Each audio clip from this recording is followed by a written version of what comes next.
सियावर राम जय जय राम, मेरे प्रभु राम जय जय राम। जय मंगल भवनीय मंगल हारी, द्रवौ दशरथ अजिर बिहारी। दीन दयाल विरुद्ध संहारी, रघुनाथ मम संकट भारी। जय श्री राम। मैं ईशु हरवानी तुलसी की माला गंगा दर्शन से आप सभी को प्रणाम करता हूँ, जय श्री राम करता हूँ। आज का पंचांग चैत्र मासे कृष्ण पक्षे अमावस्या सोमवार। आज सोमवती अमावस्या है। विक्रम संवत 2080 तदनुसार 8 अप्रैल 2024। आज अमावस्या रात्रि को लगभग 12 बजे तक की है, तत्पश्चात प्रतिपदा। आज का विशेष दिन पंचक जारी, सोमवती अमावस्या, सूर्य ग्रहण जिसका भारत में कोई असर नहीं है, 10 अमावस्या, अन्वाधान, गंडमूल। सूर्य ग्रहण का मैं गर्भवती माताओं बहनों से कहूँगा कि उनको पूर्ण सावधानी करनी है, किसी प्रकार की चूक नहीं करनी। सियावर राम जय जय राम, मेरे प्रभु राम जय जय राम। जय मंगल भवन मंगलहारी, द्रवौ अजर बिहारी। दीन दयाल वृद्ध संहारी, रघुनाथ मम संकट भारी।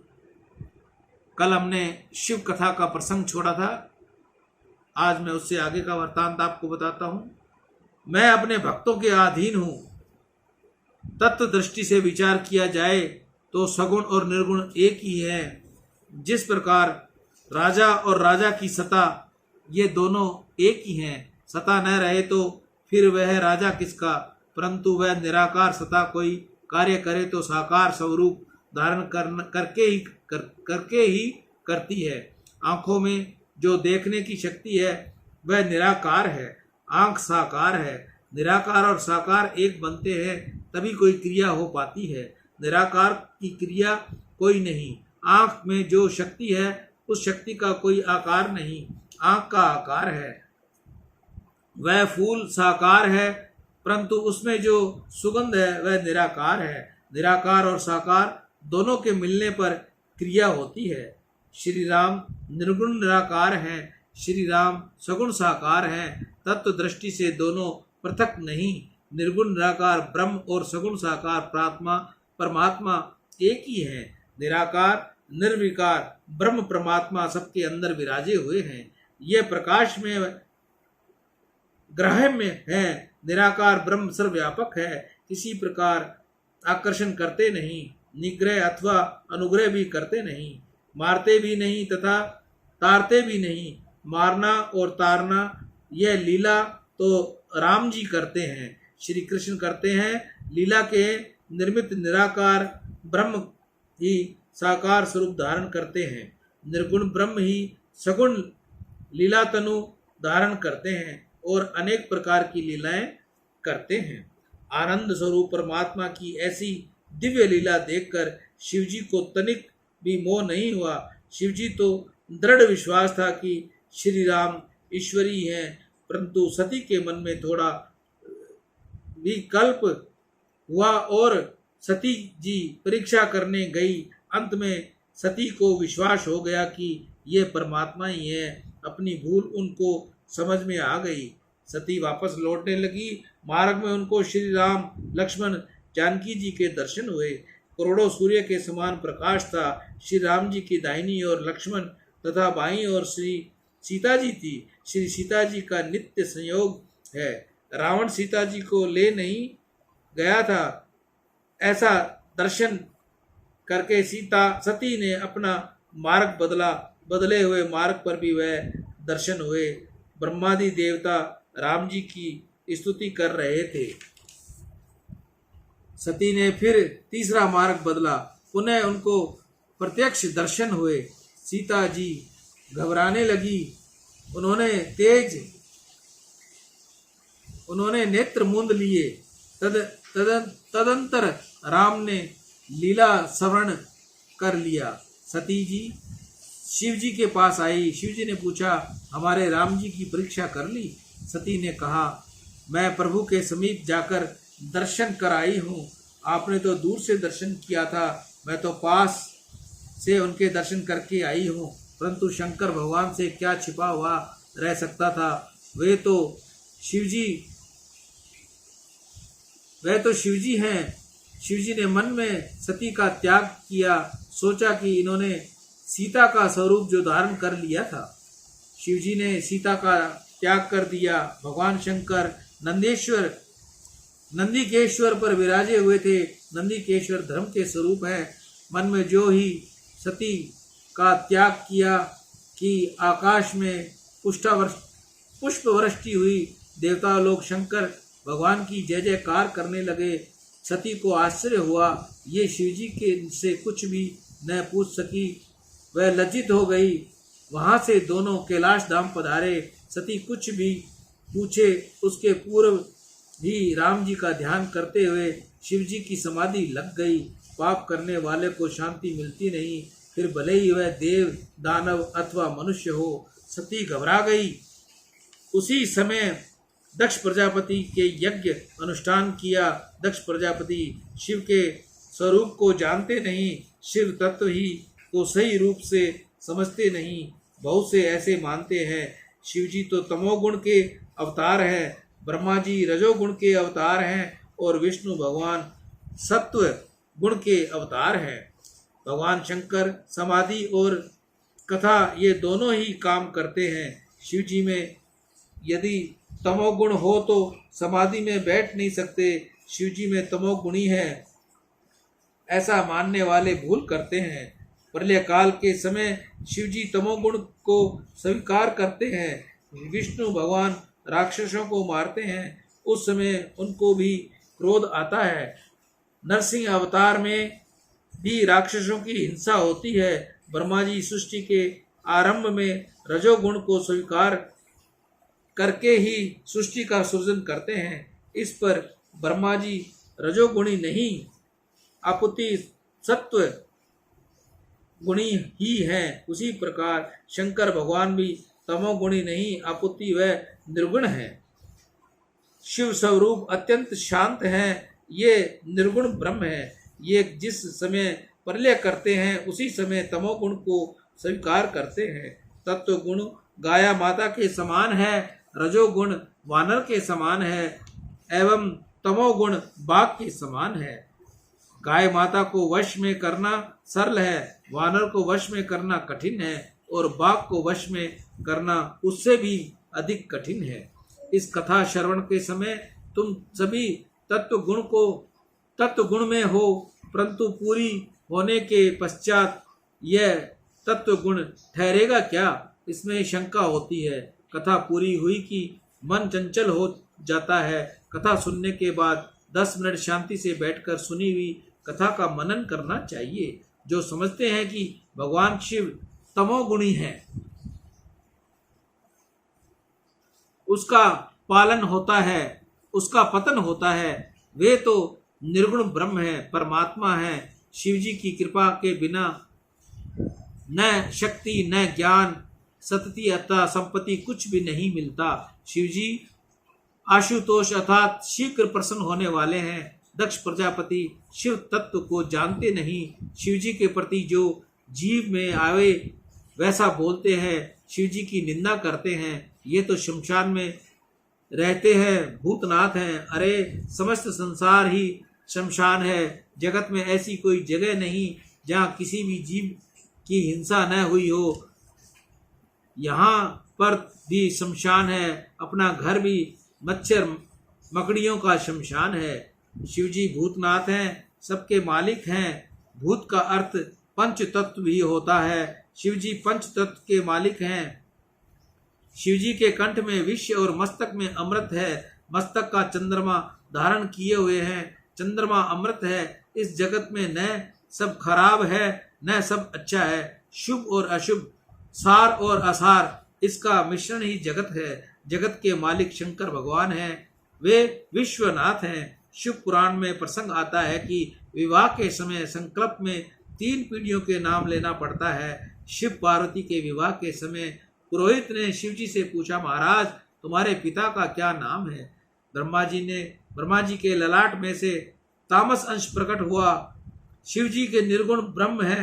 फिर भी नारद जी ने शिवजी के कान में कहा, ब्रह्मा हमारे पिता हैं, ऐसा कह दो। शिवजी ने उसी प्रकार कह दिया। पुरोहित ने पूछा, तुम्हारे दादा का नाम क्या है? पुनः नारद जी ने शिवजी के कान में कहा, विष्णु भगवान मेरे दादा है, ऐसा कहो। शिवजी ने उसी प्रकार कह दिया। पुरोहित ने तीसरी पीढ़ी का नाम पूछकर, तुम्हारा परदादा कौन है? नारद जी कुछ भी कहे इससे पहले ही शिवजी बोल पड़े, अपना परदादा मैं ही हूँ। परंतु दक्ष प्रजापति शिव तत्व को जानते नहीं। उन्होंने निश्चय किया कि शिवजी को मैं यज्ञ का भाग नहीं दूं। बहुत से मनुष्य देव विशेष को मानते नहीं। किसी देव विशेष को न मानने से अनन्य भक्ति होती नहीं। अन्य देवों का अंश रूप मानो, इससे अपने इष्ट को पूर्ण रूप मानो, परंतु मान्यता समस्त देवों को दो। दक्ष प्रजापति ने तो ऐसा निश्चय किया कि मैं नारायण की पूजा करूं और शिव जी की पूजा न करूं। उन्होंने देवता, गंधर्व, किन्नर सभी को निमंत्रण भेजे। किन्नर, नाग, सिद्ध, गंधर्वा बंधुए समेत चले सुर सर्वा। विष्णु बिरंच महेश बिहाई, चले सकल सुर जान बनाई। सती बिलोक व्योम विमाना, जात चले सुंदर विधि नाना। देवता गंधर्व विमान में बैठकर कैलाश के ऊपर से जा रहे थे। सती जी बाहर आई। देव कन्याओं के सुंदर श्रृंगार किया हुआ था। सती जी ने उनके हाथ ऊंचा करके बुलाया और पूछा, कहाँ जा रही हो? उत्तर मिला, तुमको खबर नहीं, तुम्हारे पिता बहुत बड़ा यज्ञ कर रहे हैं, तुमको निमंत्रण नहीं मिला क्या? सती जी को आश्चर्य हुआ, मन में विचार करने लगी, मुझे सूचना भी नहीं दी। देव कन्या पूछने लगी, तुमको निमंत्रण नहीं आया? सती ने कहा, निमंत्रण देने तो कोई आया होगा, परंतु इस कैलाश की चोटी पर पहुंच न सका होगा। देव कन्याओं ने विदा ली। शिवजी ध्यान में से उठे तो सती उनसे पूछी। शिवजी समाधि में से उठे, राम राम राम कहने लगे। सती पास आई। शिवजी ने उन्हें दूर बैठाया। सती जी ने कहा, मेरे पिता जी बहुत बड़ा यज्ञ करवा रहे हैं। शिवजी बोले, यह तो संसार है, किसी के यहाँ यज्ञ होता है, किसी के यहाँ विवाह होता है तथा किसी के यहाँ मृत्यु का रोना पीटना होता है, ऐसा चलता ही रहता है, संसार असार है। सती को यह सुहाया नहीं। शिवजी ने कहा, संसार का संबंध माया से भरा हुआ है। वासना से ही माँ व बाप बनते हैं और वासना से ही जीव पुत्र बनता है। पिता पुत्र के संबंध में वासना के अतिरिक्त और कुछ नहीं। बाप की वासना घर में बाकी रह गई हो तो बाप ही बालक बनकर घर में आ जाता है। यह संसार मायामय है। मेरे राम ही माया रहित है, ब्रह्म है, उन्हीं का स्मरण करो। सती को आज ये ज्ञान भक्ति की बातें ज्यादा अच्छी नहीं लग रही थी। सती ने कहा, पुत्री का पिता के घर जाने के लिए कितना मन होता है, वह जाने से उसको कैसे सुख मिलता है, उसको तुम्हारे जैसे ज्ञानी क्या समझते हैं। सती जाने का आग्रह करने लगी। शिवजी सती को समझाने लगे, देवी तुम वहां मत जाओ, यज्ञ तो केवल निमित्त है, मेरा अपमान करने के लिए ये यज्ञ किया गया है। तुम्हारे पिता ने पहले भी मुझे गाली दी थी।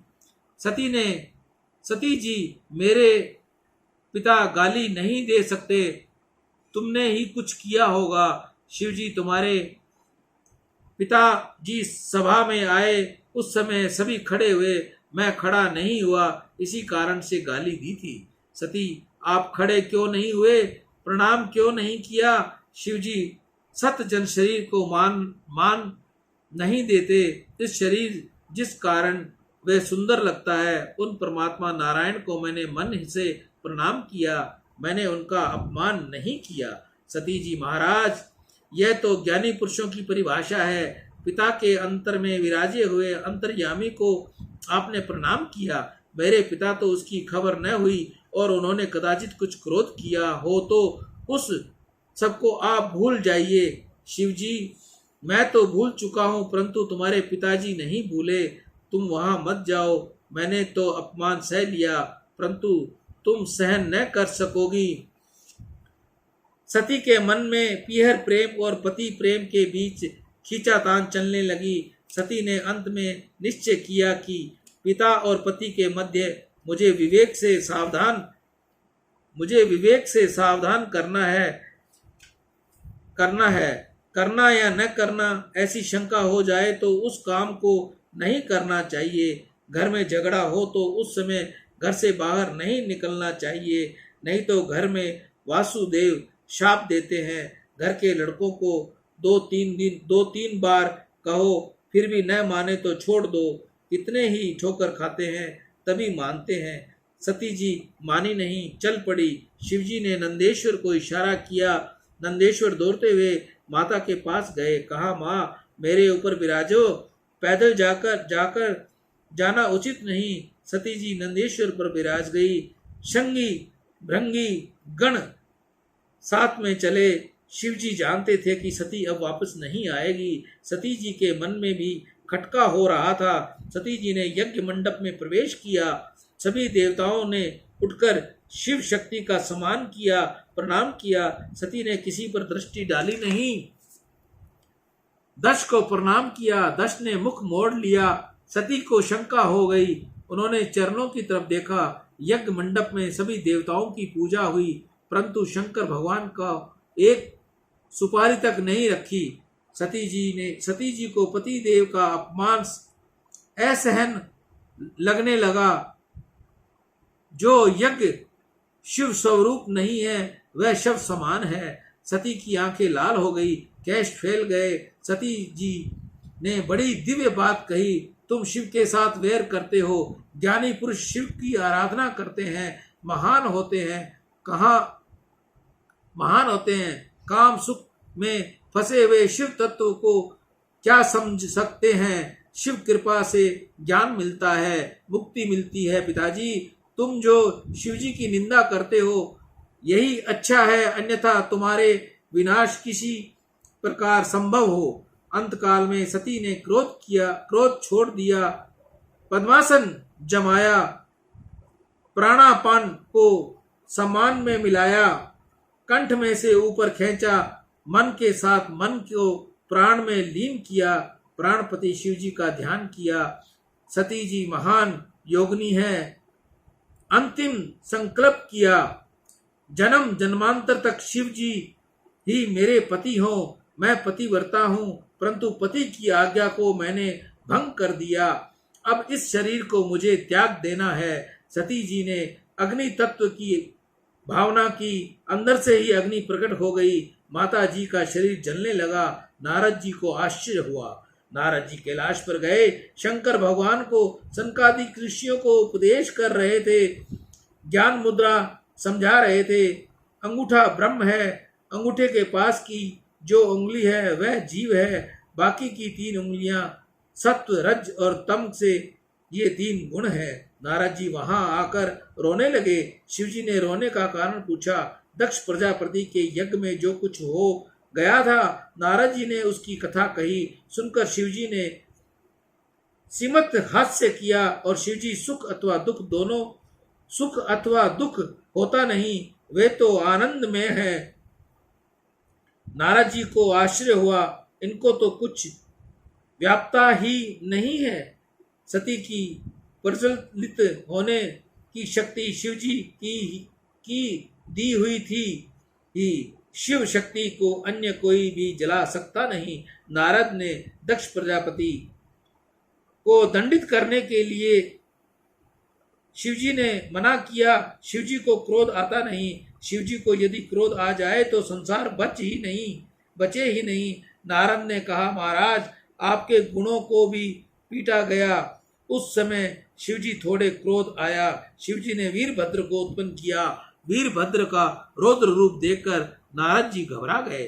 शिवजी ने वीरभद्र को आज्ञा दी, प्रलय का यह समय नहीं, दक्ष के माथा काट डालो और यज्ञ को विध्वंस कर दो। वीरभद्र ने शिवजी की आज्ञा का अविलंब पालन किया। दक्ष का माथा काट डाला, यज्ञ को विध्वंस कर डाला।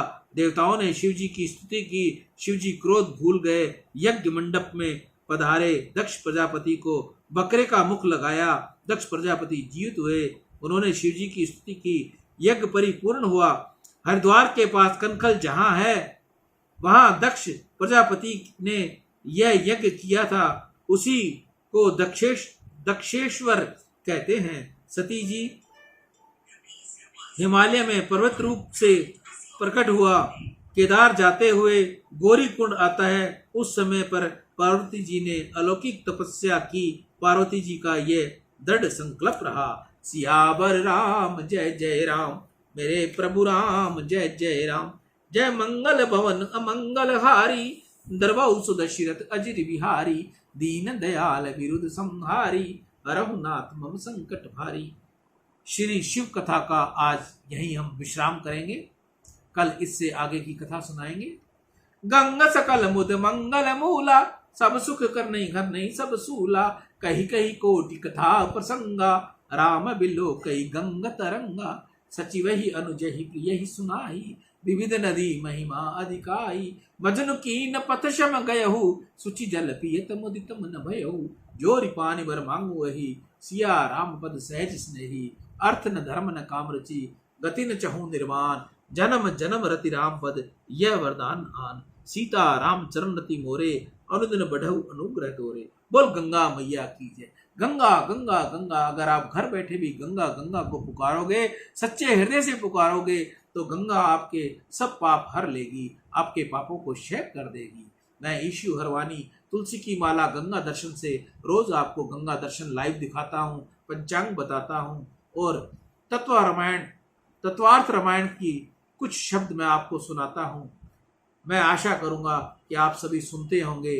और जिस माता बहन ने भाई ने अभी तक मेरा चैनल गंगा दर्शन ईशु GDI को सब्सक्राइब न किया हो, मेरी उनसे हाथ जोड़कर प्रार्थना है कि वह मेरे गंगा दर्शन ईशु को सब्सक्राइब करें, बेल आइकन दबाएं, सबसे पहले गंगा दर्शन पाएं और उसके बाद में रामायण का पाठ पाएं।